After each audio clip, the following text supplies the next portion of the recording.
My name is Cynthia Beeman, and I'm here to tell you my journey from content expert to educator.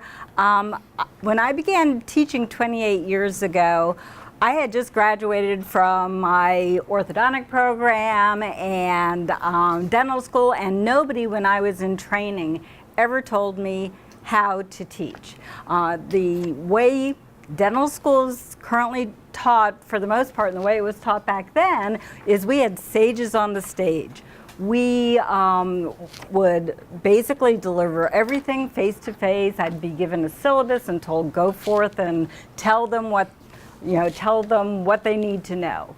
And it would be very frustrating because the students would always ask, what do I need to know for the exam? And I couldn't understand that because we gave them PowerPoints filled with bullet points and syllabi and tons of reading and handouts, and we just could never figure out, I could never figure out why they wanted to know what was on the exam. There was all this information. And another common theme that was very frustrating to me was the students expected to take objective type tests, and that wasn't surprising. We taught to the national board exam. The students were used to taking objective types exams for dental admission, and so they had this expectation that we would feed them information and then they'd spit it back to us in objective format. So several years ago, I had the opportunity to present an introduction to dentistry class entirely online, and at the time I was lucky enough to work with an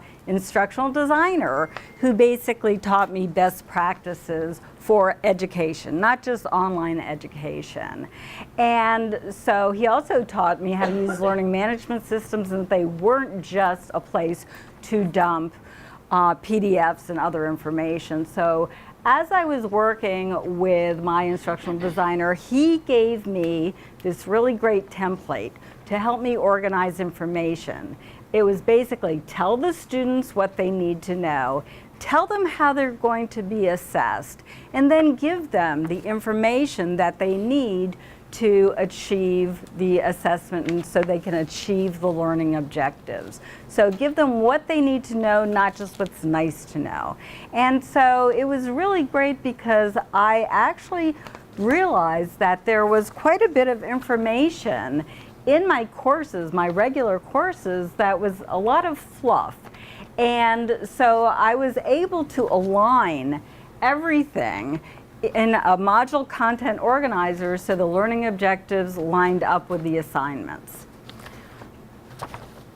Sorry, part of my slide's missing. And, okay, this is what we all know now from Eli, that this is backward instructional design. And that was, even though I was working with the MCOs and an instructional designer, I didn't know that's what this was. So backward course design is important no matter what kind of teaching you're doing, especially important for hybrid and online courses, but I found it very useful also with my face-to-face teaching. It's best for student learning. So fortunately, I was given the opportunity with an award from Eli to take my Introduction to Dentistry course and turn it into hybrid format.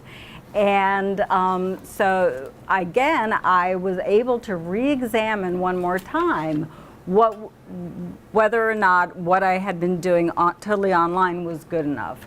So I re-examined my learning objectives using the module content organizer, and again, really from the Eli workshops, I was able to improve my learning objectives even more.